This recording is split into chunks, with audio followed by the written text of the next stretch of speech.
Now, a major cybersecurity conference has taken place in Aberdeen. Experts gathered to address the ever-evolving threat from offensive online operations. Delegates heard it's more critical than ever for the North Sea's oil and gas industry to strengthen their cyber resilience. So it's not just about the finance for the organisations in the energy sector, it's actually about the reputational damage, the victims' data damage, but also could it have an impact then on critical national infrastructure? If we don't have power, we don't have anything. So it's so important that the energy sector in particular have their cyber resilience right across the board.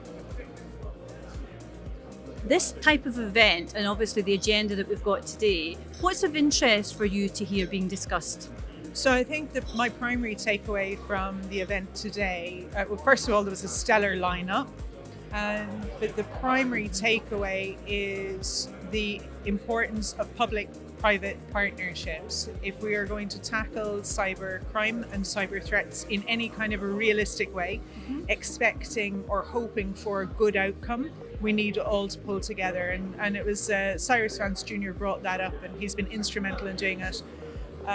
That's my key takeaway. What do you feel about this type of event being run in Aberdeen in particular? Well, I mean, it's great to see this hosted in Scotland. It's great that myself and Police Scotland and some of my colleagues are here today. We know that cyber is increasing exponentially, and really we are not going to be able to arrest our way out of this issue. So to me, this is about prevention. It is about partnership working, and an event like this is massively helpful of just bringing together key partners, key leaders, so that we can share ideas, our thoughts, our strategies, and help defeat cybercrime. In terms of looking at the cyber culture, do you think there's been a change in the board in terms of their cyber culture?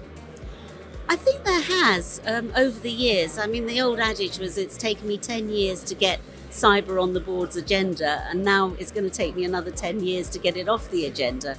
But it's good because I think boards are becoming more aware of the cyber risks than they were, let's say, 10 years ago.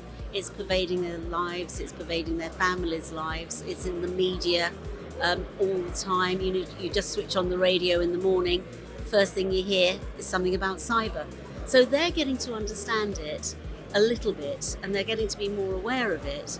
So it's at that stage where in some ways a little knowledge is dangerous because they suddenly are thinking they're more of an expert than possibly they are. But it's great that it's actually on the agenda, and I think that it's an opportunity that we need to take to make sure that they're listening to us when we're speaking to them. So we don't need to lose, we mustn't lose that opportunity, basically. And looking at what is the legal perspective just now in terms of cybercrime? Well, I think it's very daunting. I mean, there's a reason why ransomware and cybercrime is so prevalent. It's capable of being done from a distance, so your risk of being caught and arrested is low. It's phenomenally remunerative. We're talking about tens of millions of dollars in ransomware attacks every day, and the laws really are not as up to date as they should be. So in New York State, for example, where I was the district attorney in Manhattan, our laws are really written in the 1970s, and it just we're interpreting statutes and trying to decide whether material sent over the internet is a thing that can actually be stolen.